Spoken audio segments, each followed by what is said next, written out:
avons besoin de toi ce matin, papa. Nous avons besoin de toi ce matin, papa. C'est toi que nous sommes venus rencontrer en ce lieu. Nous ne sommes pas venus à une rencontre avec un homme. C'est toi que nous sommes venus rencontrer ce matin. Et je veux, ô Père Tout-Puissant, que tu puisses nous faire du bien ce matin.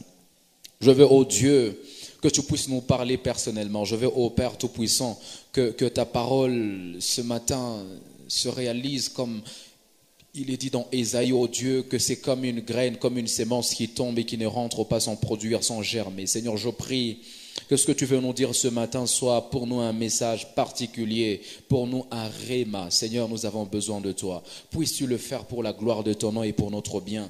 Au nom de Jésus, Amen. Amen. Alléluia. Est-ce qu'on peut acclamer le Seigneur royalement? Alléluia. Nous sommes encore debout, s'il vous plaît. Nous allons prendre nos Bibles dans deux textes de la Bible. Le premier texte que nous allons prendre ce matin, c'est Hébreux chapitre 11. On va lire exactement du 1er au 11e verset. Nous allons prendre le deuxième texte dans Marc chapitre 5, de 25 à 34. Alors, vous allez bien ce matin? J'espère que vous êtes forts ce matin. Rassurez-vous que celui qui est à côté de vous se porte bien, s'il vous plaît. Rassurez-vous qu'il va bien. Si vous ne l'aviez pas encore salué, donnez-lui la main, s'il vous plaît. Très, très important. Rassurez-vous qu'il se porte bien. Il est toujours important d'être dans l'église parce que l'église est une famille et de se connaître, d'avoir toujours cette proximité-là. Alors, j'ai la joie de vous accueillir ce matin avant de lire les Écritures comme je venais de les communiquer. J'ai la joie de tenir encore la parole, de tenir ce micro devant vous ce matin et surtout de vous parler de la part de Dieu. Pour moi, c'est une grande bénédiction, une grande responsabilité en même temps. Et j'aimerais vous dire honnêtement merci à vous tous qui êtes là ce matin. Nous avons atteint plusieurs personnes par des affiches, par des invitations. On a même fait des invitations en papier. Et si le Seigneur a permis que vous soyez là ce matin, c'est parce qu'il veut faire quelque chose avec vous ce matin. Pouvez-vous le dire à votre voisin encore une fois? C'est parce qu'il a voulu faire quelque chose. Sûrement qu'il a voulu faire quelque chose avec moi. Sûrement qu'il a voulu faire quelque chose ce matin. Alléluia. Alors nous allons lire notre premier texte dans Hébreux chapitre 11, du 1er au 11e verset. Vous avez trouvé avec moi? D'accord, je vais lire au nom de Jésus. Or, la foi est une ferme assurance des choses qu'on espère, une démonstration de celles qu'on ne voit pas. Je vais répéter ce premier verset. La Bible. Or, la foi est une ferme assurance des choses qu'on espère, une démonstration de celles qu'on ne voit pas. Pour l'avoir possédée, les anciens ont obtenu un témoignage favorable. C'est par la foi que nous reconnaissons que le monde a été formé par la parole de Dieu, en sorte que ce qu'on voit n'a pas été fait des choses visibles. Car c'est par la foi qu'Abel offrit à Dieu un sacrifice plus excellent que celui de Caïn. C'est par elle qu'il fut déclaré juste de Dieu, approuvant ses offrandes, et c'est par elle qu'il parle encore, quoique mort. C'est par la foi qu'Enoch fut enlevé, pour qu'il ne vit point la mort et qu'il ne parut plus parce que Dieu l'avait enlevé, car avant son enlèvement, il avait reçu le témoignage qu'il était agréable à Dieu. Or, sans la foi, il est impossible de lui être agréable, car il faut que celui qui s'approche de Dieu croit que Dieu existe et qu'il est le rémunérateur de ceux qui le cherchent. C'est par la foi que Noé, divinement averti des choses qu'on ne voyait pas encore, et saisi d'une crainte respectueuse, construisit une arche pour sauver sa famille. Et c'est par elle qu'il commanda le monde et devint héritier de la justice qu'il obtint par la foi. Oh my God. C'est par la foi qu'Abraham, lors de sa vocation, obéit et partit pour un lieu qu'il devait recevoir en héritage et qu'il partit sans savoir où il allait. C'est par la foi qu'il vint s'établir dans la terre promise comme dans une terre étrangère, habitant sous des tentes, ainsi qu'Isaac et Jacob, les co-héritiers de la même promesse. car il attendait la cité qui a des solides fondements, celle dont Dieu est l'architecte et le constructeur. C'est par la foi que Sarah elle-même, malgré son âge avancé, fut rendue capable d'avoir une postérité parce qu'elle crut à la fidélité de celui qui avait fait la promesse. My God, alléluia. Nous allons prendre le deuxième texte dans Marc chapitre 5 du 25e au 34e verset. La Bible dit: or, il y avait une femme atteinte d'une perte de sang depuis 12 ans. My God. Elle avait beaucoup souffert entre les mains de plusieurs médecins et elle avait dépensé tout ce qu'elle possédait. Elle n'avait éprouvé aucun soulagement, mais était allée, 27, ayant entendu parler de Jésus. Quelqu'un dit avec moi: ayant entendu parler de Jésus. My God. Elle vint dans la foule par derrière et toucha son vêtement. 28. Car elle disait: si je puis seulement toucher ses vêtements, je serai guéri. En d'autres termes, on peut dire: je crois que si je touche seulement ses vêtements, je serai guéri. Je crois que c'est l'interprétation de ce verset-là. 29, la Bible dit: au même instant, la perte de sang s'arrêta et elle s'est sentie dans son corps qu'elle était guérie de son mal. Jésus connut aussitôt en lui-même qu'une force était sortie de lui et se retournant au milieu de la foule et dit: qui a touché mes vêtements? Ses disciples lui dirent: tu vois la foule qui te presse et tu dis: qui m'a touché? Et il regardait autour de lui pour voir celle qui avait fait cela. La femme effrayée et tremblante, sachant ce qui s'était passé en elle, vint se jeter à ses pieds lui dit toute la vérité. Mais Jésus lui dit: ma fille, ta foi t'a sauvée. Paix et sois guérie de ton mal. Alléluia. Nous allons acclamer la parole de Dieu et nous rasseoir, s'il vous plaît. Alléluia. Qui a aimé la lecture de ce matin? Alléluia. Des textes merveilleux et des textes forts au travers desquels le Seigneur va encore nous apprendre ce matin. Alléluia. Alors ce matin, je parle de: c'est par la foi. Le Seigneur m'a demandé de vous parler exactement comme ça. C'est par la foi. Et ce matin, je vais vous parler ce que la foi. Qu'est-ce qu'on peut entendre par la foi, pasteur? Toutes les fois qu'on a parlé de la foi, toutes les fois que la Bible nous a parlé de la foi, toutes les fois que nous avons entendu parler de la foi, pasteur, qu'est-ce que ça veut dire? Et quelles sont les révélations de la Bible au sujet de la foi? Pasteur, qu'est-ce que la foi est capable de faire dans la vie de celui qui croit? Qu'est-ce que la Bible dit au sujet de celui qui a cru? Et quand on croit, en réalité, la Bible nous demande de croire en quoi? La Bible nous demande de croire en qui?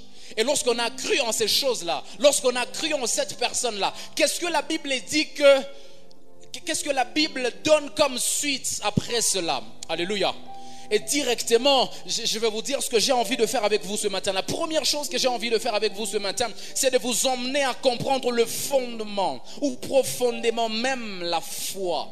Que nous puissions ensemble, après ce sermon, après cette prédication, cet enseignement de ce matin, ce que c'est la foi. Deuxièmement, que vous puissiez être capable de comprendre ou d'accepter, de voir la prééminence de la foi dans toute chose. Que vous puissiez voir que la foi c'est comme si elle doit précéder tout. C'est comme si la foi est à la base même de tout ce qui existe. C'est comme si la foi est même au fondement, au commencement même de tout. C'est comme si il y a la foi, pasteur. Que nous puissions comprendre cette prééminence-là. C'est ce que j'ai envie de faire avec vous. Deuxièmement. Troisièmement, j'ai envie de vous révéler ou de relever la foi de quiconque était en train de ternir. Quelqu'un qui était en train de perdre sa foi, quelqu'un qui était en train de perdre l'espoir. Il avait envie de mourir. Il avait envie de dire: Seigneur, vaut mieux pour moi directement rester comme ça. Vaut mieux pour moi, Seigneur, n'aime même plus me donner ça parce que j'ai tellement patienté que, Seigneur, j'en ai marre. Seigneur, ça fait très longtemps que tu m'as promis ceci. Ça fait très longtemps, Seigneur, que tu m'as dit que ceci allait arriver. Mais c'est quoi le problème? J'ai envie de relever la foi de quelqu'un ce matin. Alléluia. J'ai envie de relever quelqu'un. J'ai envie de consoler quelqu'un. J'ai envie de renforcer, de fortifier quelqu'un ce matin par le sermon, par mon enseignement de ce matin.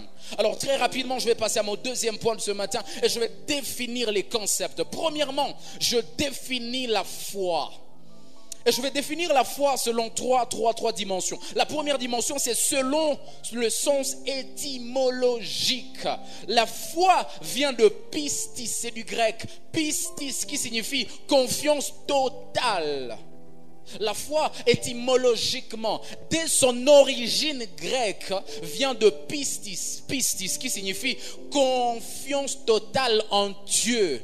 Confiance totale en Dieu. Ça veut dire que lorsqu'on parle de la foi, dès même son origine, à partir même de ses racines là-bas, quand un grec entend parler de la foi, ou même quand un chrétien doit entendre parler de la foi, depuis son origine là-bas, il doit sous-entendre déjà la confiance totale en Dieu. Mais j'ai aimé comment ils ont défini ça. Ils n'ont pas dit la confiance en Dieu, mais ils ont dit la confiance totale en Dieu. Est-ce que je peux expliquer c'est quoi la confiance totale ce matin, mes frères? Quelqu'un peut me dire amen ce matin? Alléluia. Pourquoi ton amen est faible ce matin? Alléluia. Alors c'est quoi la confiance totale? En fait, croire en quelqu'un, ça signifie lui donner son cœur. Ça signifie lui donner son cœur. Et lorsqu'on a cru en quelqu'un, on peut arriver à fermer les yeux et lui demander lui de voir à notre place parce qu'on a confiance en lui. Lorsqu'on a confiance en quelqu'un, on peut dormir à côté de lui sans penser qu'il peut à un moment donné se réveiller et prendre le couteau pour nous poignarder. Là, on a confiance en quelqu'un. Lorsqu'on a confiance en quelqu'un, on peut lui donner son argent et sans penser qu'il peut détourner cet argent-là. Là, on a confiance en quelqu'un. Ça, c'est la confiance. Mais c'est quoi la confiance totale? La confiance totale, c'est celle qui t'emmène à dire: Seigneur, même lorsque je ne comprends pas, je vais te laisser toi seul le volant, que tu conduises. Seigneur, même lorsque je pense que ce n'est pas clair, parce que je crois tellement en toi. Seigneur, je ne crois pas seulement en toi, mais je crois tellement en toi que même lorsque ce n'est pas clair, Seigneur, je vais te laisser seulement prendre le contrôle de la situation. Je vais seulement te laisser prendre le contrôle de la circonstance. Parce que j'ai tellement confiance en toi. La confiance totale, c'est celle qui t'emmène à croire en Dieu. Pas seulement lorsque tu as compris, mais même lorsque tu n'as pas compris. Alléluia.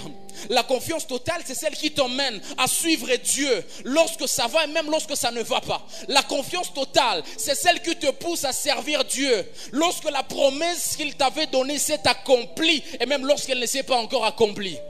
La confiance totale en Dieu, c'est celle qui te pousse à donner à Dieu même lorsque tu n'as plus rien sur toi. Tu n'as que la toute dernière centime, comme cette femme-là qui n'avait que tout ce qui lui restait. Et la Bible dit qu'elle est venue dans le temple, elle n'a donné que tout ce qui lui restait. Cette femme en réalité n'avait pas confiance en Dieu. Elle avait tellement confiance en Dieu. Quelqu'un qui a tellement confiance en Dieu, c'est quelqu'un que vous pouvez regarder. Mais pourquoi ce frère-là, il est toujours zélé? Pourquoi il est toujours courageux à servir Dieu comme ça? Pourtant, il n'a pas d'argent. Pourtant, il souffre. Les autres ont pitié de lui. Mais lui-même ne voit pas la pitié dont les autres ressentent à son égard. Pourquoi? C'est un homme, c'est un serviteur qui a tellement confiance en Dieu qu'il peut dire: Seigneur, je vais te laisser le contrôle. J'ai toujours aimé un chant qui est sorti dernièrement. David Ise a dit: Seigneur, Nandimi Yozua le devant, que moi je m'assienne à côté, que toi tu prennes le volant. Seigneur, moi je vais me mettre seulement à côté, mais que toi tu prennes le volant, parce que je peux même dormir lorsque tu es là, parce que je n'ai pas peur en fait. Je n'ai pas peur. Même lorsque les eaux ont commencé à déranger, Seigneur, je vais dormir seulement parce que je sais que rien n'est impossible à toi. En réalité, quelqu'un qui croit tellement en Dieu, quelqu'un qui a tellement confiance en Dieu, c'est quelqu'un qui sait d'abord que rien n'est impossible à Dieu.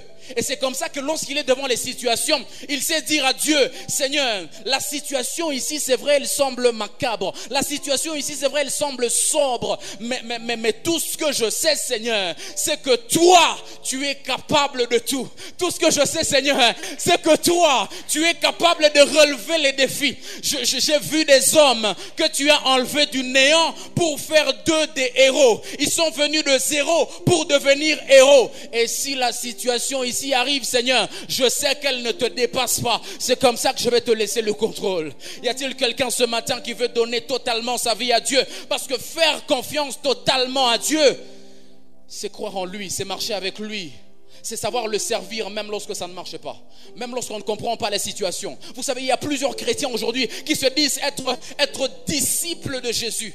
Ils se disent être disciples parce que qui parle de disciple a parlé de maître. Et qui a parlé de maître, il a parlé d'un rapport qui existe entre quelqu'un qui peut donner les ordres et quelqu'un qui peut répondre ou obéir à des ordres. Et vous savez, le lien qui existe entre le maître et le disciple n'exige pas que le disciple puisse faire les choses que le maître a dit et qu'il a pu comprendre. Le disciple, en réalité, quand il s'est appelé disciple, il est censé faire ce que le maître a dit même lorsqu'il n'a pas compris.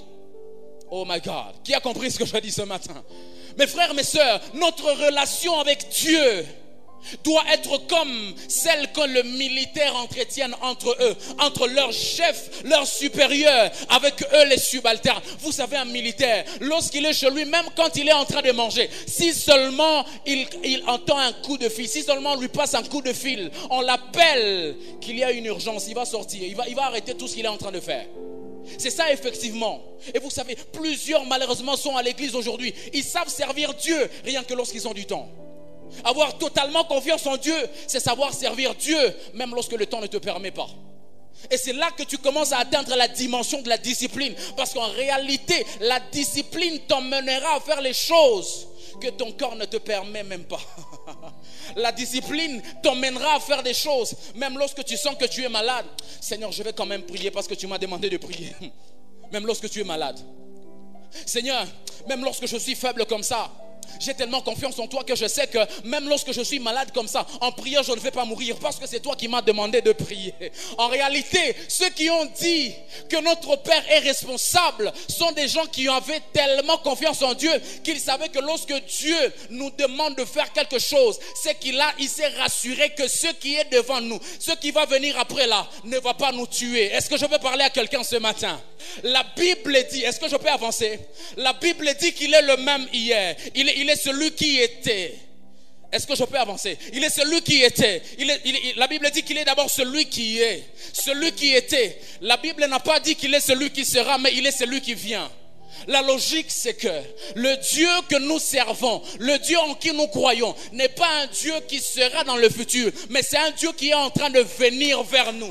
Comme pour dire, en venant vers nous, il s'est rassuré que là où nous allons, les choses vont bien, mes frères. Voilà pourquoi j'aimerais encourager quelqu'un ce matin de croire non seulement en Dieu, mais de croire tellement en Dieu.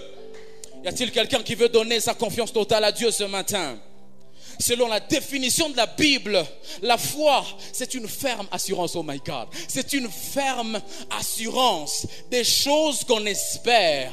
Une démonstration de celles qu'on ne voit pas. Cette définition est tellement profonde, mes frères, que je peux en faire un séminaire de tout un mois. Mais laissez-moi vous en parler pendant quelques minutes. Mes frères, mes sœurs, la Bible a dit... La foi, c'est une ferme assurance. Dans Hébreux chapitre 11, le premier verset où nous avons lu, c'est une ferme assurance des choses qu'on espère. J'ai bien aimé le langage de la Bible. La Bible a dit c'est une ferme assurance. La Bible n'a pas dit c'est une assurance. Si la Bible disait que la foi c'est une assurance, j'allais croire que c'est à la dimension des hommes. J'allais croire que c'est encore simple. Mais lorsque la Bible va jusqu'à dire que c'est une ferme assurance, c'est-à-dire que quand tu crois en Dieu, tu es tellement sûr des choses qui vont arriver que tu n'as pas besoin de dire que le Seigneur fasse sa volonté. Mais parce que tu as tellement, la Bible a parlé de la ferme assurance. Parce que tu as tellement confiance en Dieu. Toi tu sais, oh my God, qui a entendu de quoi je parle? Mes frères, ceux qui ont confiance en Dieu, ceux qui ont foi en Dieu, ce ne sont pas des gens qui marchent selon ceux qui se présentent dans les circonstances ou dans les temps. Ce sont des gens qui marchent sur base de la connaissance, sur base du savoir qu'ils ont.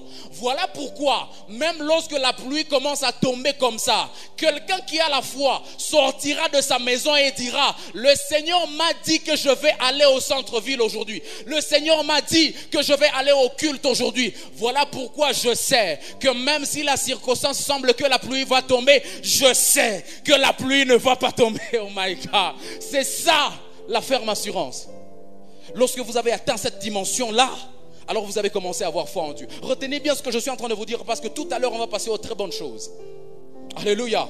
Une ferme assurance. Tu crois tellement en Dieu que personne ne peut te donner des arguments contraires. C'est ça la ferme assurance en fait. La ferme assurance, c'est quand tu entres et tu fermes la porte pour dire personne ne va entrer derrière moi. J'ai tellement cru à Dieu, j'ai tellement donné mon attention, j'ai tellement donné mon cœur, j'ai tellement donné tous mes sens à Dieu que je n'ai plus besoin de personne pour venir m'envoûter, pour venir m'influencer. La foi, c'est une ferme assurance. C'est-à-dire, tu entres et tu fermes la porte, tu dis Seigneur, c'est seulement toi. Il n'y a que toi ici. Je crois seulement en toi. La ferme assurance, c'est celle qui t'emmène à tomber sur un verset qui semble même contredire les circonstances dans lesquelles tu vis. Mais parce que tu as la ferme assurance, tu sais que même si ce verset ne colle pas avec ce que je vis, je crois que c'est lui qui est vrai et non ce que je suis en train de vivre. Oh my God, qui a entendu de quoi je parle? Voilà pourquoi j'aimerais anticiper. C'est un terme que je vais vous enseigner tout à l'heure dans les jours qui viennent. Il y a une différence entre la vérité et la réalité, mes frères. Croyez-moi, ceux qui ont la ferme assurance en Dieu, ce ne sont pas des gens qui croient en la réalité, ce sont des gens qui croient en la vérité. Vous savez pourquoi? Parce qu'une petite différence pour anticiper, mes frères. La réalité change à tout moment. La réalité change avec les saisons de la vie. La réalité change même avec l'atmosphère. Un petit changement d'atmosphère comme ça change la réalité. Mais ce que tu ne sais pas ce matin, la bonne nouvelle, c'est que la vérité est toujours la même. La Bible a dit que tu seras béni. Qu'il pleuve, tu seras béni. Qu'il neige, tu seras béni. La vérité ne change jamais. Lorsque Dieu a dit que tu vas te marier, mes frères, mes sœurs, que les parents, que les anciens, les ancêtres aient parlé ou pas, je vais me marier. Parce que la réalité peut changer. Mais ce que Dieu a dit, ça ne peut jamais être changé. Et c'est ça effectivement la dimension de la ferme assurance. Tu crois tellement en la vérité que la réalité ne t'inquiète pas, que la réalité ne t'intimide pas. Tu passes par un moment de crise économique, mais tu crois que le Seigneur a déjà dit que je n'aurai même pas besoin de dettes. C'est moi qui donnerai des dettes aux autres. Dans la Bible, il est écrit que mon serviteur prospérera. Dans la Bible, il est écrit que lorsque j'aurai cru en Dieu, lorsque j'aurai mis ma vie en Dieu, lorsque ces paroles auront pris place en moi, je lui demanderai tout ce que je voudrais et tout me sera accordé. My God, la vérité c'est que ces choses-là ne peuvent pas changer. Ma vie peut changer à tout moment, la réalité de la vie peut changer à tout moment, mais la vérité sur ma vie, en d'autres termes, la parole de Dieu sur ma vie ne peut jamais changer. Voilà pourquoi ceux qui ont la ferme assurance, ils regardent les circonstances et ils disent ça va passer.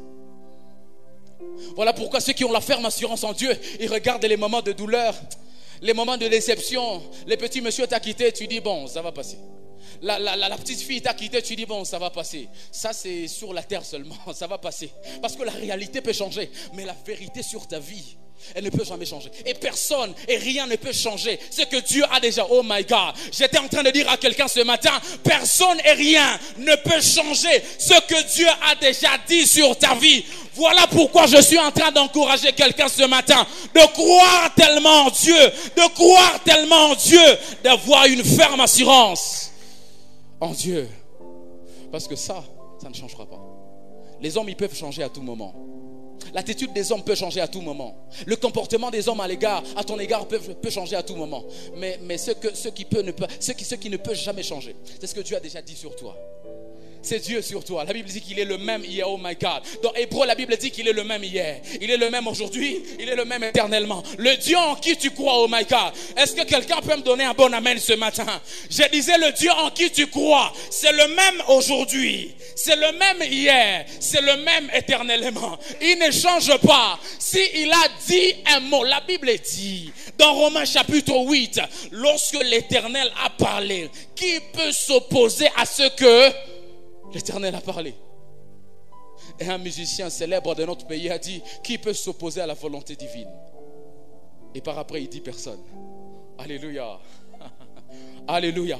Troisième définition, c'est par extension. Et j'ai appelé la foi une dépendance totale à Dieu. Ça, c'est encore une autre dimension.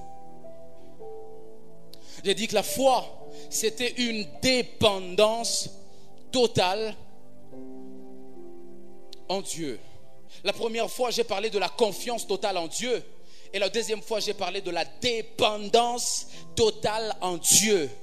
Au-delà de la croix ou au-delà de la foi totale en Dieu. Deuxièmement, la foi, c'est la dépendance totale à Dieu. Frères et sœurs, lorsque vous avez cru en Dieu, vous devez tellement dépendre de Dieu que même les moindres détails de votre vie doivent être commandés par lui. Lorsque vous avez cru en Dieu, mes frères, mes sœurs, la foi, c'est cette dimension où vous dites, Seigneur, c'est vrai que pour les hommes, ça c'est rien. Faire ça, ce n'est pas très grave. Mais je sais, Seigneur, que pour toi, c'est un péché, je ne vais pas le faire. C'est ça, dépendre totalement de Dieu. C'est la dimension où tu commences à dire, Seigneur, je sais que les hommes vont dire que c'est impossible à ce niveau où je suis arrivé. C'est vrai qu'ils vont dire que je ne peux plus changer. Mais je crois, Seigneur, que parce que ma vie dépend de toi. Non, elle ne dépend pas seulement de toi, mais elle dépend totalement de toi. Je crois que tu es le seul qui change les gens. Peu importe leur situation, peu importe la dimension de méchanceté où ils sont arrivés.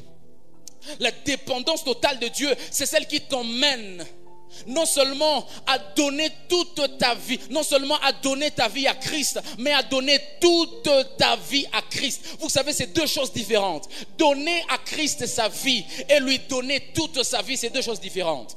Il y a des gens malheureusement à l'église qui ont cru en Dieu. Ils l'ont reçu, c'est vrai, comme sauveur, mais ils l'ont accepté. Ils lui ont donné seulement leur vie, mais ils ne lui ont jamais donné toute leur vie. Voilà pourquoi ils disent, Seigneur, avant de croire en toi, j'étais en train de faire mon travail ici, j'étais en train d'escroquer les gens, mais Seigneur, quand j'ai cru en toi, laisse-moi quand même avec mon petit travail ici. Il a donné sa vie à Christ, mais il n'a pas donné toute sa vie à Christ.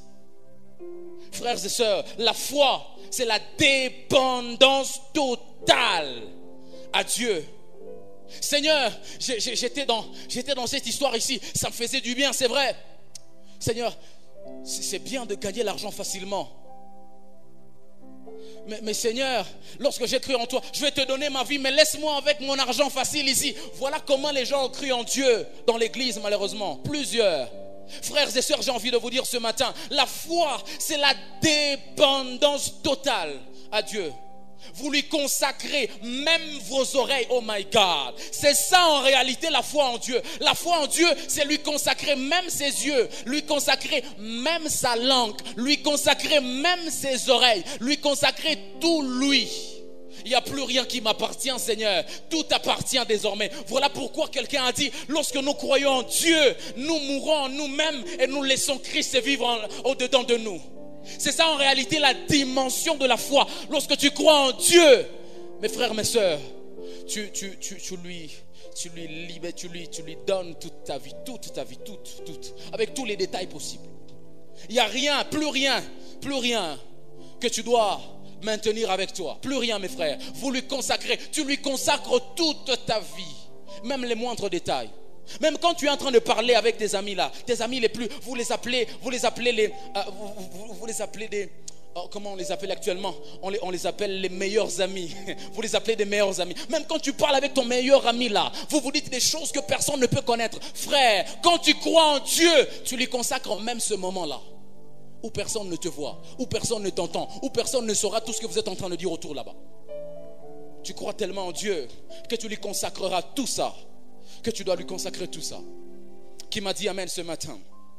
Et là quelqu'un a dit, c'est le docteur Atom précisément, il a dit, la foi ne dit pas si Dieu le veut, le fera. Il a dit, mais la foi dit, je sais que ça va arriver. Oh my God. Il a dit, la foi ne dit pas si Dieu veut, il le fera. Non, quelqu'un qui a la foi, mes frères, c'est quelqu'un qui dit, je sais que ça va arriver. Non pas que si Dieu le veut, non. Parce que en réalité, lorsque quelqu'un est entré dans la dimension de la foi, il est entré même dans la dimension de la volonté de Dieu. À un certain niveau, à une certaine dimension, mes frères, lorsque vous croyez en Dieu, vous pouvez commander quelque chose. Dieu dit, vous dites non, Seigneur, ça va se passer plutôt comme ça. Parce que vous croyez tellement en Dieu. Y a-t-il quelqu'un qui a envie d'atteindre et vivre dans cette dimension-là ce matin? Alléluia. Alors voici quelques vérités très rapidement à retenir, vérité de base. La première vérité de base, c'est qu'il y a deux types de foi. Deux types de foi. La première, c'est la foi qui sauve. La foi, on appelle ça la foi qui sauve. Dans Jean chapitre 3, le 16e verset, la Bible dit: car Dieu a tant aimé le monde qu'il a donné son Fils unique, afin que quiconque croit en lui ne périsse point, mais qu'il ait la vie éternelle. Ça, c'est la foi qui sauve. Lorsque quelqu'un a cru en Dieu, alors il reçoit aussi la vie éternelle. Ça, c'est la foi qui sauve. Deuxième type de foi, c'est la foi des œuvres. La foi des œuvres, c'est dans Marc chapitre 11, 22 à 23, où Jésus est en train de parler à ses disciples. Ce moment-là, la Bible dit que Jésus vient d'arriver à Jérusalem et il est en train de passer, il est en train de se balader. C'est comme si en entrant dans la ville, il a vu, la Bible dit qu'il a vu un figuier qui était couvert de feuilles. Et il s'est approché du figuier pour aller voir s'il y avait quelques fruits, parce que c'est comme s'il avait faim ce jour-là. Alléluia.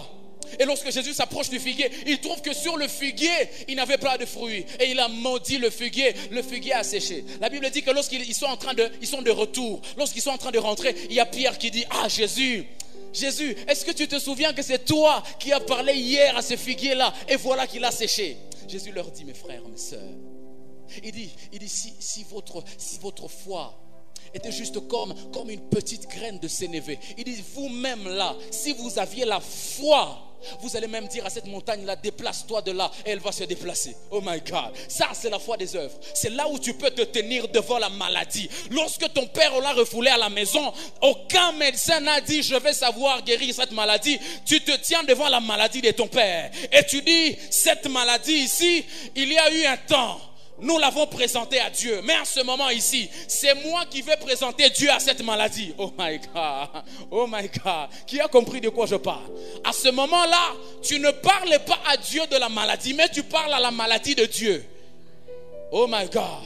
C'est là que tu vas dire: le Seigneur a dit dans sa parole qu'il y a des signes qui accompagneront ceux qui auront cru en Dieu. Et il a dit: par la puissance de mon nom, ils guériront même les malades. La Bible n'a pas dit: je guérirai les malades. Qui a entendu de quoi je parle ce matin? La Bible n'a pas dit: moi Dieu, je guérirai les malades. Mais eux là qui auront cru, ils guériront les malades. Ça veut dire, ce n'est plus moi qui ai le pouvoir à ce moment-là, c'est eux qui ont le pouvoir à ce moment-là.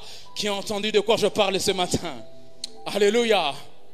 La deuxième vérité ce matin, c'est la foi. C'est que la foi naît, elle grandit et elle peut mourir. Alléluia. La foi naît, elle grandit et elle peut mourir. Écoutez Romains chapitre 10, le 17e verset, la Bible dit: donc la foi naît du message que l'on entend. Et ce message, c'est celui qui s'appuie sur la parole de Dieu. Ça, c'est la version Semeur. La Bible dit: donc la foi naît. C'est-à-dire, à un moment donné, quelqu'un n'avait pas de foi. Et à un autre moment, lorsqu'il a entendu parler du message de Dieu, c'est ce que dit la Bible, la foi est née en cette personne. La foi est née au-dedans de cette personne-là. Là, je parle de la foi salvatrice comme de la foi des œuvres. Toutes les deux, en réalité, naissent, elles grandissent et elles peuvent mourir. Je vais vous le prouver. Là, je vous ai montré que la foi naît. Et qu'est-ce qui engendre la foi? C'est la parole qui vient de Christ. Pas n'importe quelle parole. Quelqu'un dit avec moi: la parole qui vient de Christ. Voilà pourquoi ce matin, j'aimerais dire à quelqu'un comme une parenthèse: si tu veux avoir la foi, mon frère et ma soeur, n'écoute pas, ne donne pas tes oreilles à n'importe qui. Tout à l'heure, j'étais en train de vous dire que lorsqu'on a confiance totale à Dieu, lorsqu'on dépend totalement de Dieu, on lui consacre même ses oreilles. Est-ce que vous commencez à comprendre maintenant de quoi je parle? Parce qu'en réalité, mes frères, la foi ne vient que par le message qu'on a entendu. Voilà pourquoi, mes frères, plusieurs de ceux qui entendent, écoutent n'importe quoi, vivent aussi n'importe comment. Qui a entendu de quoi je parle ce matin? Frères et sœurs, j'étais en train de dire, plusieurs de ceux qui écoutent n'importe qui et n'importe quoi vivent aussi n'importe comment. Pourquoi? Parce que la foi vient de ce qu'on entend. Alléluia. Elle naît de ce qu'on entend. Elle grandit aussi. La foi, dans Luc chapitre 17, pour vous prouver que la foi aussi grandit, les apôtres, la Bible dit, la foi comme une graine de moustarde. Là c'est le titre. La Bible dit, les apôtres dirent au Seigneur, augmente notre foi. Oh, donc la foi, elle peut augmenter. Donc la foi, elle peut grandir. À un moment donné, la foi est née.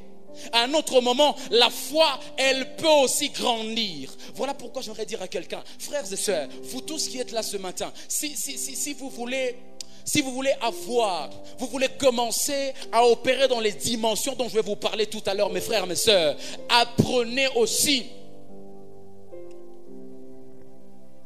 à faire grandir votre foi. Apprenez à faire grandir votre foi, mes frères. La foi s'entretient. La foi, elle grandit. De la même manière que lorsqu'un enfant est né, on doit l'allaiter, on doit lui donner à manger, on doit lui acheter de la bouillie, on ne le sort pas au malade. Qui a entendu de quoi je parle ce matin? Lorsqu'un enfant est né, mes frères, on ne le laisse pas sortir n'importe quand. Est-ce que je me fais comprendre? Lorsqu'un enfant est né, on ne le donne pas à n'importe qui. D'ailleurs, actuellement, il y a une culture qui s'est développée beaucoup, même chez nous ici à Butembo. C'est que les petits enfants, lorsqu'ils sortent comme ça de la maternité, on ne les donne plus aux gens. Ils restent dans la chambre là-bas, cachés. Pourquoi? Parce que les gens ont déjà des mauvaises intentions. Voilà pourquoi, oh my God, lorsque ta foi est née, mon frère, ma soeur, tu n'as pas le droit de te présenter devant n'importe quoi. Tu n'as pas le droit d'écouter n'importe quoi. Parce que la foi s'entretient. Et un enfant, lorsqu'il est sorti nouvellement de la maternité comme ça, si on lui donne des colcasses, cet enfant ne peut pas résister 2 jours. Il va complètement mourir. Parce que son estomac n'est pas encore adapté à ça. Oh, qui a entendu de quoi je parle? Voilà aussi pourquoi, lorsque tu as déjà la foi en Dieu, tu as déjà eu la grâce d'avoir ta foi ou d'avoir une foi qui est née, frère, tu n'as pas le droit de te présenter devant n'importe quel message. Tu n'as pas le droit de marcher avec n'importe qui. Parce qu'en réalité, c'est tout cela qui entretient la foi. Est-ce que vous savez que des hommes, vous savez que certains ont perdu leur foi à cause des mauvais entourages? Vous savez que plusieurs ont perdu la foi en Dieu parce qu'ils avaient été mal conseillés. Vous savez que plusieurs aussi ont perdu la foi en Dieu parce qu'ils avaient été aussi mal enseignés. Et donc lorsque la foi est née, on a la responsabilité de l'entretenir afin qu'elle grandisse. Alléluia. Et si la foi naît, j'ai envie de dire quelque chose de très important, donnez-moi un bon amen ce matin. Et si la foi naît, c'est qu'elle est dans l'obligation en même temps de grandir. Parce que si un enfant naît et il ne grandit pas, les gens vont avoir peur de cet enfant. Soit il est malade, soit il va tout à l'heure mourir. Si un enfant fait 1 semaine encore avec les mêmes comportements, les mêmes caprices, 1 mois, 2 mois, 3 mois, jusqu'à 1 année, ça c'est un problème. Quelqu'un dit avec moi, ça c'est un problème. Ça c'est un problème. Mon frère, depuis que tu es né de nouveau comme ça, si ta foi est restée au même niveau, tu continues à croire aux mêmes choses, tu continues à avoir les mêmes amitiés, tu continues à avoir les mêmes limites, c'est que tu as un problème spirituel. Je suis ton pasteur et j'ai la responsabilité de te dire ça ce matin. C'est que tu as un problème spirituel. La foi, elle grandit aussi. Et elle peut mourir. La Bible dit dans Jacques chapitre 2, 26, comme le corps sans âme est mort, de même la foi sans les œuvres est morte. Oh my God. C'est que la foi peut mourir lorsqu'elle ne commence pas à manifester les œuvres. Lorsque quelqu'un qui a cru en Dieu, lorsque quelqu'un qui croit totalement en Dieu ne commence pas à manifester extérieurement qu'il a cru totalement en Dieu, cette foi-là peut mourir. Voilà pourquoi j'aimerais parler à vous tous qui êtes ici ce matin et à tous ceux qui vont me suivre sur les réseaux sociaux. Frères et sœurs, tant que vous continuerez à garder, à cacher votre foi chrétienne, rendez-vous compte. Et croyez-moi, vous n'avez plus 5 ans avec la même foi. Vous vous rendrez compte que votre foi est morte. Elle est partie. Pourquoi? Parce que la foi sans les œuvres, elle est morte. Tant que vous devenez, tant que vous restez enfant de Dieu sans témoigner cela extérieurement, sans présenter, extérioriser cela, votre foi mourra. Une foi qui ne grandit pas. Une foi qui ne manifeste pas les œuvres, une foi qui ne sort pas pour être éprouvée, pour avoir des bases solides, elle mourra. Et la foi peut mourir. Alors notez bien, pendant que je suis encore au niveau de cette vérité, ce que l'efficacité de la foi dépend de sa taille. Oh, l'efficacité de la foi dépend de sa taille. Pour que la foi, ou pour qu'une foi commence à agir, à exercer une autorité sur la vie de quelqu'un, il faut qu'elle ait une certaine taille. Alléluia. Parce que c'est une foi qui naît. Rendez-vous compte que même lorsqu'un enfant est né, mes frères, il ne commence pas à faire tout déjà. Vous ne pouvez pas demander à un enfant qui est venu d'hier, juste hier de la maternité, à commencer à faire le ménage déjà. C'est impossible. Il ne peut pas commencer à lessiver ses propres habits. Il ne le fera pas. Même après 2 ans, il ne commencera pas à le faire. À un certain niveau de sa croissance, c'est là que vous pouvez commencer à lui dire, tu peux lessiver tes habits. Parce qu'il a grandi. Et l'efficacité de la foi dépend de sa taille. Ça veut dire, toutes les fois que vous restez chrétien sans entretenir votre foi pour la faire grandir, votre foi sera petite, elle ne produira pas des effets, mes frères. Votre foi ne produira pas des effets tant que vous restez chrétien, le même chrétien hier, le même chrétien aujourd'hui et le même chrétien éternellement. Votre foi sera très faible, quoique existante, et le risque que vous courez, c'est qu'elle peut mourir à tout moment. L'efficacité de la foi dépend de sa taille. Ainsi, puisqu'elle grandit, ou plus elle grandit, plus elle devient efficace. Plus la foi grandit, plus elle devient efficace. Vous ne verrez jamais tout le monde commencer à dire à une maladie, maladie sort et la maladie part. Non. Vous savez pourquoi? Parce que les tailles se diffèrent. Parce que la taille ou l'âge dans la foi se diffère. Pourquoi vous avez vu certains pasteurs demander même à ceux qui étaient morts? Moi j'ai vu ça de mes propres yeux. Quelqu'un qui était mort, il était même dans la morgue. Un pasteur lui a dit réveille-toi, il s'est réveillé. J'ai vu ça. Pourquoi moi je n'ai jamais fait ça? Parce que la taille dans la foi se diffère. On n'a pas la même foi, mes frères. J'ai entendu des gens dire non, nous avons la même foi, frère. Nous n'avons pas la même foi. Nous n'avons pas la même foi. Parce que la foi a une taille, la foi a un âge, la foi a une dimension. Et tant que ton âge est encore petit, tant que ta taille est encore petite, tant que ta dimension est encore moins élevée, ta foi sera aussi moins efficace. Toi, tu sauras seulement supporter quand on ne t'a pas jeté stylo. Là, tu ne peux pas injurer quelqu'un parce que c'est ça la dimension de ta foi. Mais lorsqu'on ne t'a pas jeté uniforme là, ou lorsqu'on ne t'a pas jeté habit, non, non, non, c'est un problème. Pourquoi? Ta foi est encore comme ça. Ta foi, c'est supporter seulement la bouillie, le lait maternel. C'est ça la dimension de ta foi. Et si tu ne l'entretiens pas pour qu'elle grandisse, elle sera moins efficace. Troisième vérité à retenir importante. Troisième vérité importante à retenir, s'il vous plaît. La foi est la base de toute chose. Ah bon. La foi, c'est la base de toute chose.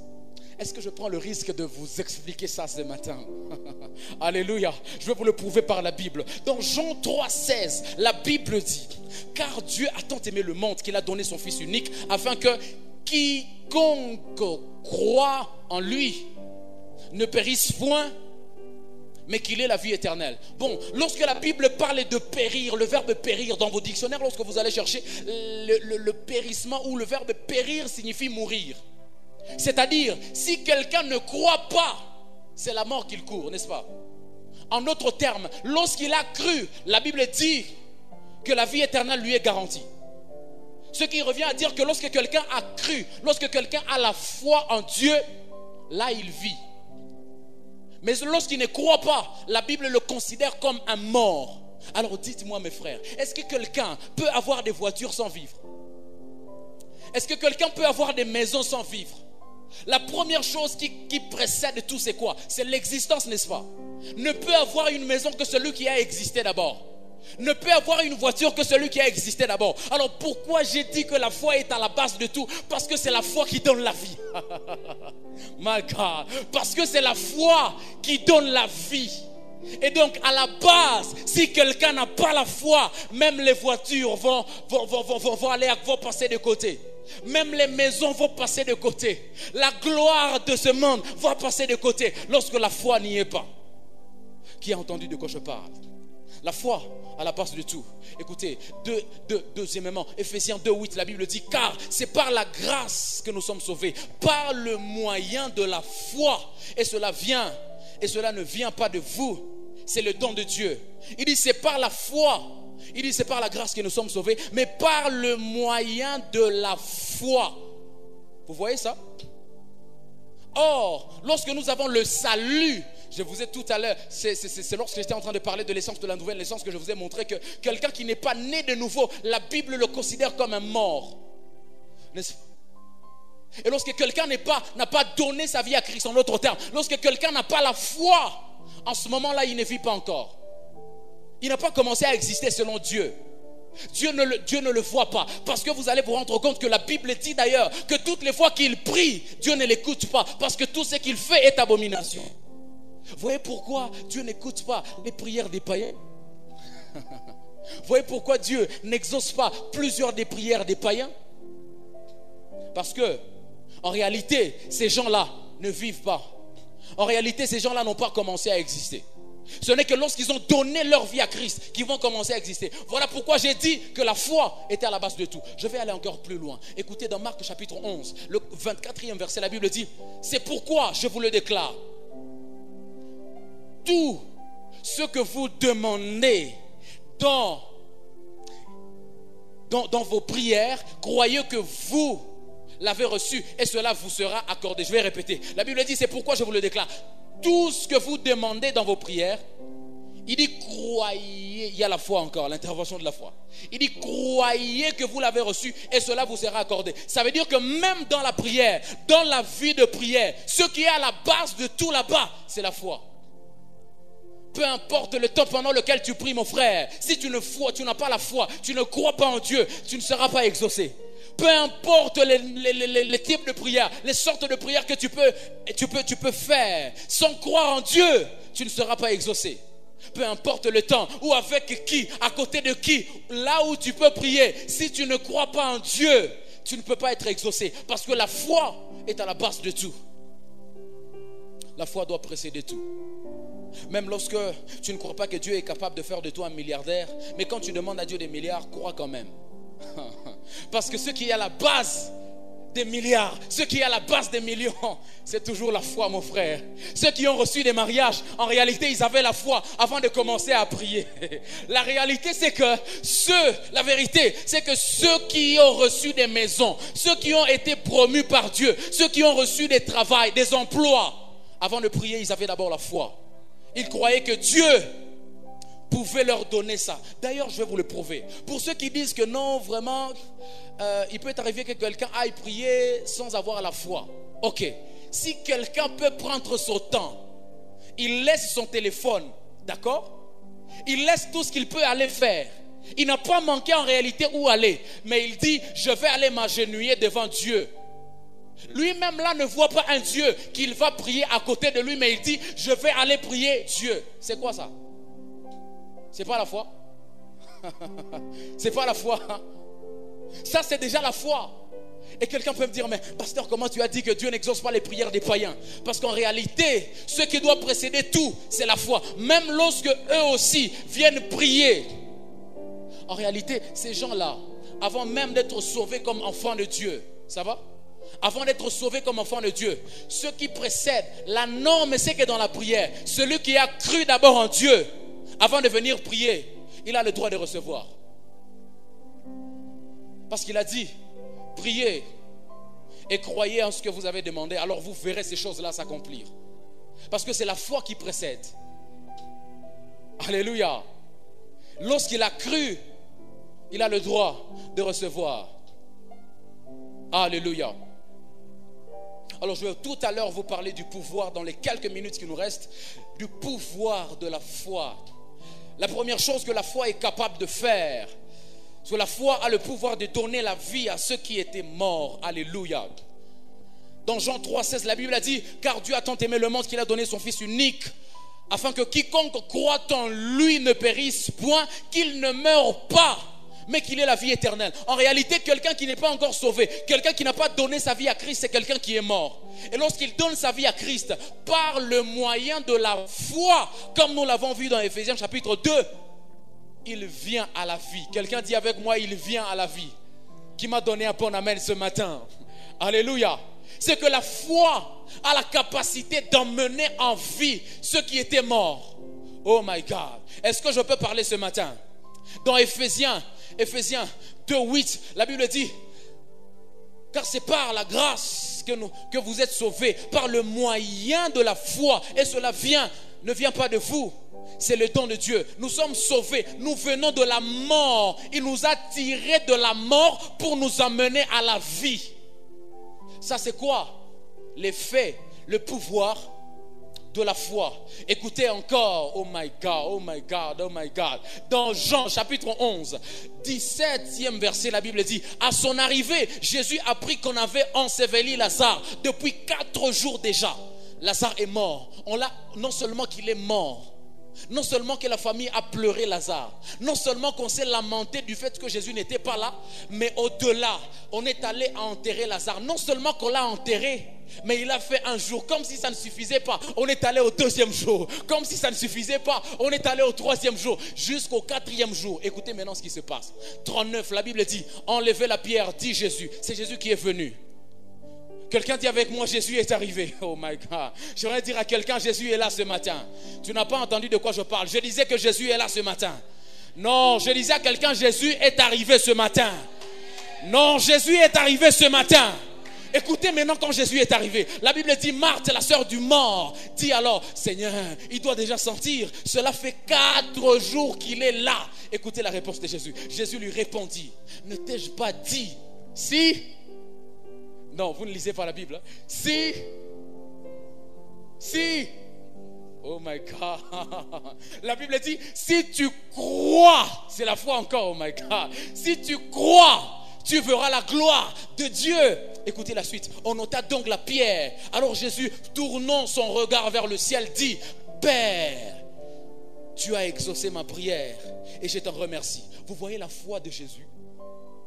Quelqu'un qu'on n'a pas exaucé, mais il dit: Père, je te remercie de ce que tu as exaucé ma prière. Mais Jésus, Lazare est encore dans la tombe. Comment Dieu t'a exaucé? Comment ton Père t'a exaucé? Il dit: Père, j'ai foi en toi. En d'autres termes, Jésus était en train de dire: mon Père, j'ai foi en toi. Et je sais que comme tu m'as toujours exaucé, aujourd'hui encore, tu vois, mais j'aimerais que quelqu'un répète cela avec moi: mon Père, mon Père, ce matin, je crois que comme tu m'as toujours exaucé, tu vas encore m'exaucer ce matin. Écoutez l'effet de cette prière. La Bible dit: pour moi, je sais que tu m'exauces toujours, mais si je parle ainsi, c'est pour que tous ceux qui m'entourent croient, oh my God, croient que c'est toi qui m'as envoyé. Cela dit, il cria d'une voix forte: Lazare, sors de là. Et voici que et voici, la Bible dit, et voici que le mort sortit du tombeau. Il avait les pieds et les mains entourés de bandes de lin, le visage couvert d'un linge. Jésus dit à ceux qui étaient là: déliez-le, ces bandes, laissez-le aller. J'aimerais annoncer à quelqu'un que comme Jésus est arrivé ce matin, ceux qui étaient morts dans ta vie reviennent à la vie déjà. Non, tu n'as pas entendu. Les finances que le diable avait tuées dans ta vie, les relations que le diable avait tuées dans ta vie, les problèmes qui sont venus dans ta vie par la mort que le diable t'a imposée. J'étais en train de dire à quelqu'un: les maladies qui sont entrées par la mort du diable, les difficultés qui sont entrées par la mort du diable, parce que Jésus est arrivé ce matin, cela revient à la vie. Ce matin, j'ai accepté de croire en toi. Ce matin, j'ai accepté de croire en toi. Que tu ramènes la vie dans ma famille. Que tu ramènes la vie dans mes études. Que tu ramènes la vie dans mon entreprise. Que tu ramènes la vie dans mes relations. Que tu ramènes la vie dans mon entourage. Que tu ramènes la vie. Que tu ramènes la vie. Abashani hama seke meyama sanadabas. Landi meha shablige meha sanana meha sadege. Masunemle neha shkanam larige beha shali meha. Lede beha shanana mama seke pene meha salebe beha. Alléluia. Alléluia. Je vais finir les quelques points qui me restent. Est-il quelqu'un qui a commencé à sentir sa voix revenir ce matin? Le deuxième pouvoir de la foi. Ce jour-là, Jésus, premièrement, il a dit que Lazare revienne à la vie. C'était par la foi. En réalité, c'est parce que Jésus avait la foi. Et Lazare est revenu à la vie parce que Marthe aussi et Marie commençaient à croire. En ôtant la pierre, c'était déjà un signe de foi que Jésus était capable de ressusciter Lazare. Et Jésus a dit, comme vous avez cru en moi, je vais ressusciter Lazare. Alléluia. Deuxième chose, la foi a le pouvoir de rendre possible ce que tout avait jugé impossible.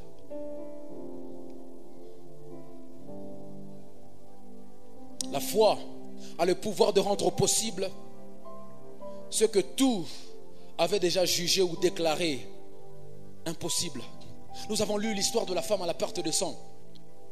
La Bible dit que cette femme-là avait tellement souffert que ça faisait déjà 12 ans, mes frères. Est-ce que vous savez calculer? Celui qui a bien fait les calculs mentaux, est-ce qu'il peut nous aider à savoir 12 ans équivalent à combien de jours? On peut multiplier rapidement 360 par 12. Ça donne combien? Est-ce que vous essayez de voir quelle souffrance cette femme avait?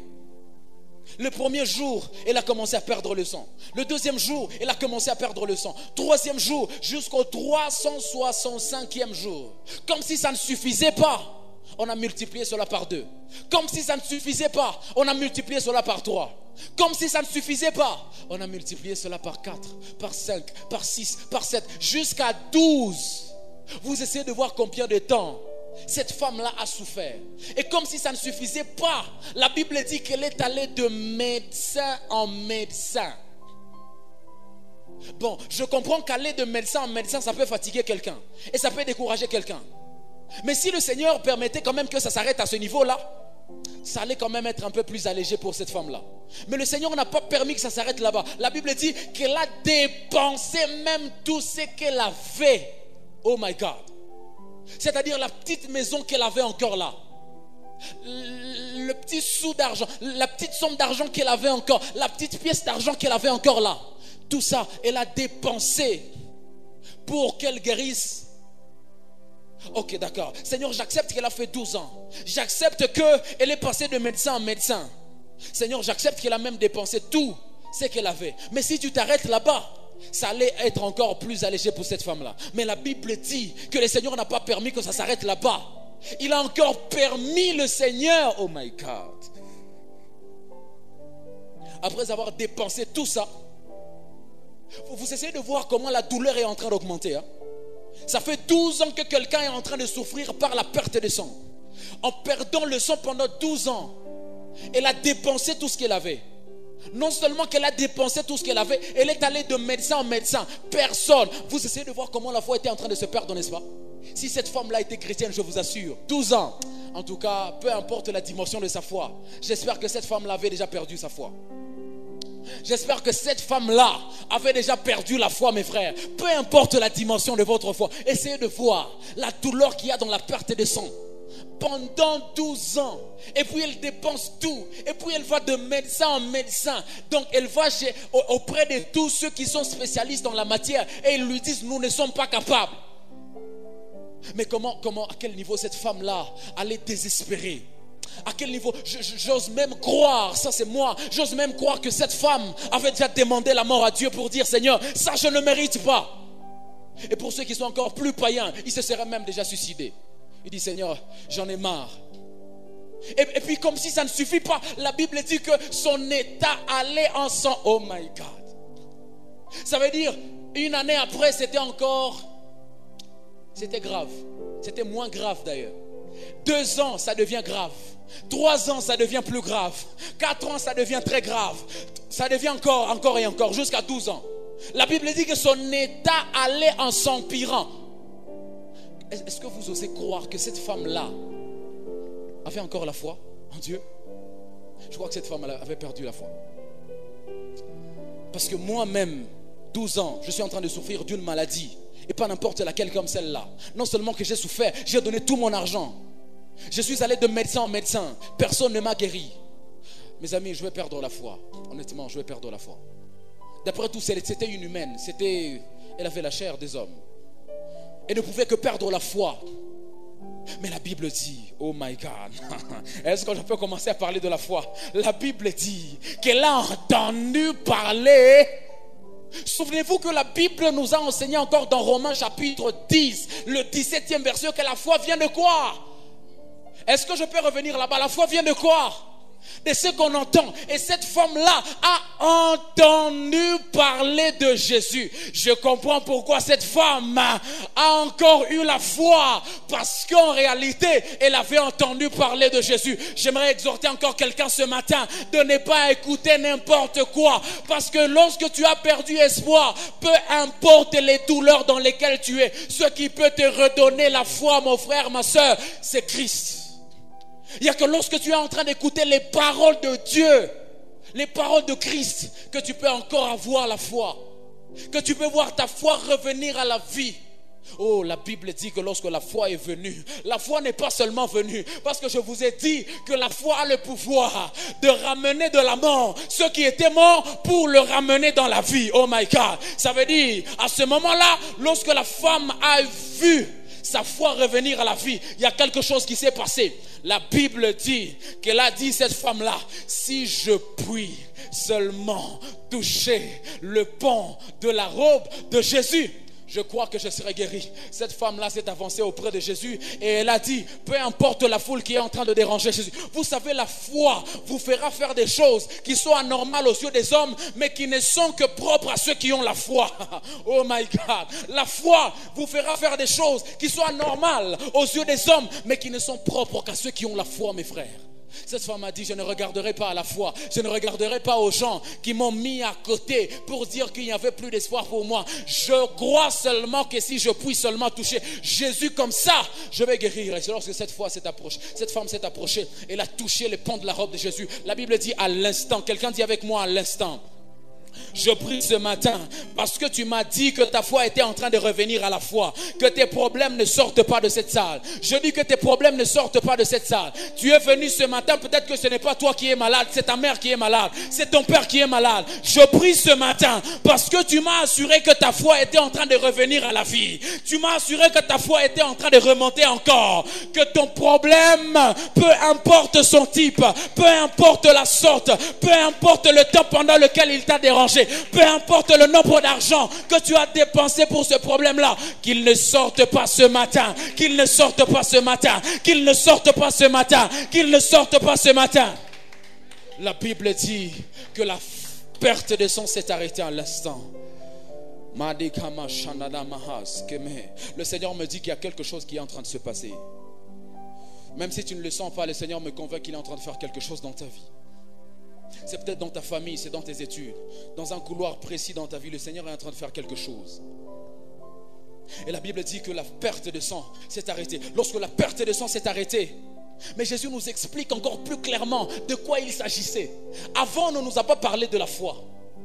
Mais c'est Jésus qui vient nous dire de quoi il s'agissait. C'est lui qui vient nous dire qu'est-ce qui a ouvert la porte de la guérison à cette femme. Il dit qu'il m'a touché. Lorsque Jésus commence à chercher celui qui venait de le toucher, la Bible dit que lorsqu'il l'a retrouvé, la femme est venue avec peur. Et Jésus a dit, ma fille, va, ta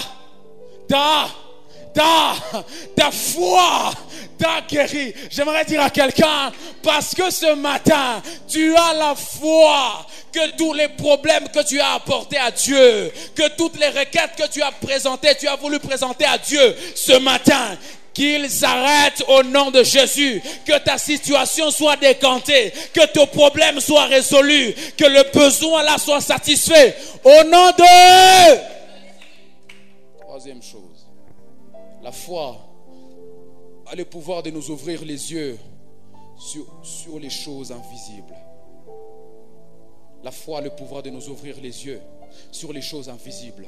Seigneur, je ne suis pas en train de voir. Seigneur, c'est qui? C'est qui entre les deux qui sont venus me solliciter en mariage? Seigneur, c'est qui entre les deux que je suis en train d'apprécier pour nous les hommes? Seigneur, c'est laquelle entre les deux? C'est laquelle entre les deux? Seigneur, mais là, je ne sais pas, je ne sais plus comment. Seigneur, on m'a proposé cet emploi ici et cet autre là. Je ne sais pas lequel prendre. Seigneur, je ne sais pas emprunter quel chemin. Seigneur, ici, maintenant, là, je ne sais plus où passer. Je ne sais que faire. Mon frère, ma soeur, lorsque tu ne vois pas, j'aimerais te donner la solution. Est-ce que je peux proposer à quelqu'un la clé? Lorsque les choses ne sont pas claires, lorsque les choses sont confuses, lorsque les choses ne sont pas claires devant toi, tu ne sais pas par où passer précisément, j'aimerais t'assurer qu'il y a un homme qu'on appelait Bartimée. La Bible dit dans Marc chapitre 10, 51 à 52, je vais vous lire le 52e verset. La Bible dit: va, lui dit Jésus, parce que tu as cru en moi, tu es guéri. Un homme qui ne voyait pas, à partir de ce jour-là, a commencé à voir. Je prie dans le nom de Jésus, parce que tu m'as dit que ta foi était en train de revenir à la vie,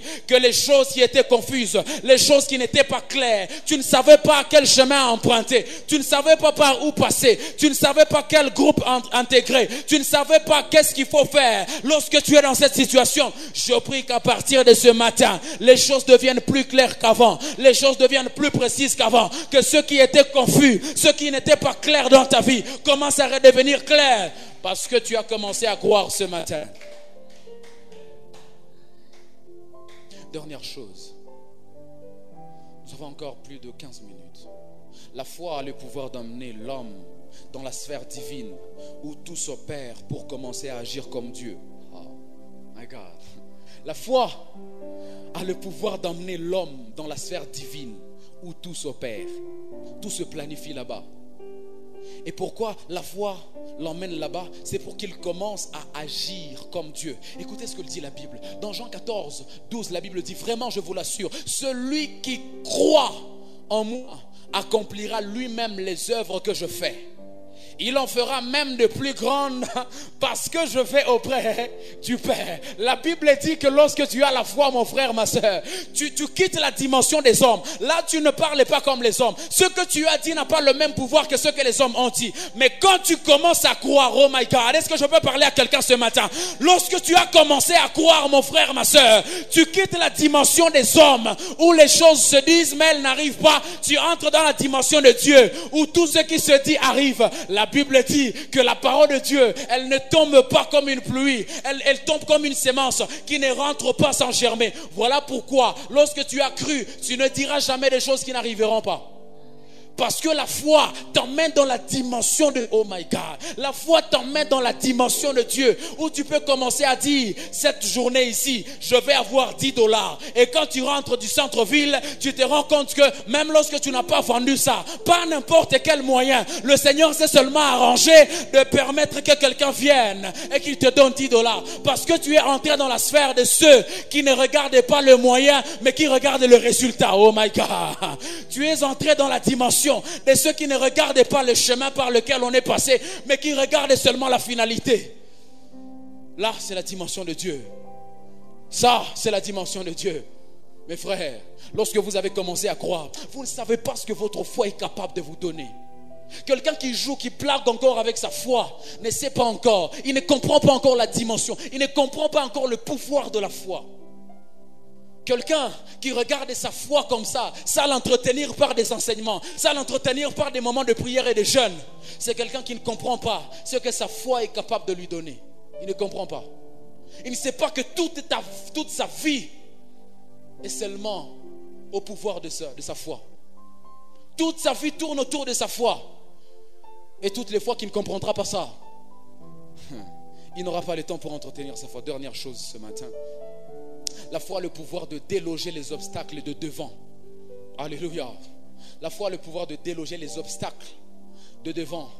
Les problèmes qui sont là devant. Jésus a dit ce jour-là à ses disciples, dans Luc 17, 16, il dit: si vraiment vous aviez la foi, leur répondit le Seigneur, même aussi petite qu'une graine de moutarde, vous pourriez commander à ce mûrier là ou à cette montagne là: arrache tes racines du sol et va te planter dans la mer, et il vous obéirait. Mes frères, la Bible dit, mais ça c'est une autre dimension, Jésus. Quel enseignement encore? La Bible dit même lorsque nous n'avons pas utilisé toute notre foi, même lorsque nous n'avons pas utilisé toute la dimension de notre foi, la Bible dit si nous avions seulement une petite foi, c'est Jésus qui dit ça. Il dit vous serez capable de déplacer cette montagne-là et lui demander d'arracher ses racines pour aller se planter dans la mer. Quelqu'un, j'ai envie de lui poser ce matin cette question. Est-ce que tu as vraiment la foi? Si tu ne sais pas encore t'imposer face à une petite situation, tu as besoin seulement de $100. Tu ne sais pas t'imposer, tu ne sais pas provoquer ça par ta foi. Est-ce que tu as vraiment la foi? Oh my God. Ce matin, je sens que nous devons demander à Dieu de nous donner la foi, d'augmenter notre foi comme les apôtres. Parce qu'en réalité, si c'est ça, c'est de ça qu'il s'agit. Si c'est effectivement ça le pouvoir de notre foi, non. Ce que nous sommes en train de vivre, nous ne le méritons pas. Nous ne méritons pas ce que nous sommes en train de vivre, mes amis. Nous ne méritons pas ça. La foi, dernièrement, a le pouvoir de faire de quelqu'un un homme des miracles. Alléluia. La foi a le pouvoir de faire de quelqu'un un homme des miracles. Dans Marc chapitre 16, le 17 et 18e verset, la Bible dit: voici les signes miraculeux qui accompagneront ceux qui auront cru. Il dit: en mon nom ils chasseront des démons, ils parleront des langues nouvelles. Oh, ma soeur Imar qui me demandait toujours comment je parlais en langue. Ma soeur, si tu crois seulement, tu parleras aussi en langue. Ils saisiront des serpents venimeux, et s'il leur arrive de boire un poison mortel. Vous voyez cette dimension-là? Il dit: cela ne leur causera aucun mal. Bon. Ils imposeront les mains à des malades, et ceux-ci seront guéris. Non, c'est vrai? Il dit: ce sont des signes qui accompagneront ceux qui ont la foi. C'est-à-dire, ça c'est un pouvoir seulement approprié à ceux qui ont la foi. Seulement quand quelqu'un a la foi, il peut avoir tout ça. Y a-t-il quelqu'un qui peut se tenir debout et dire: Seigneur, augmente ma foi?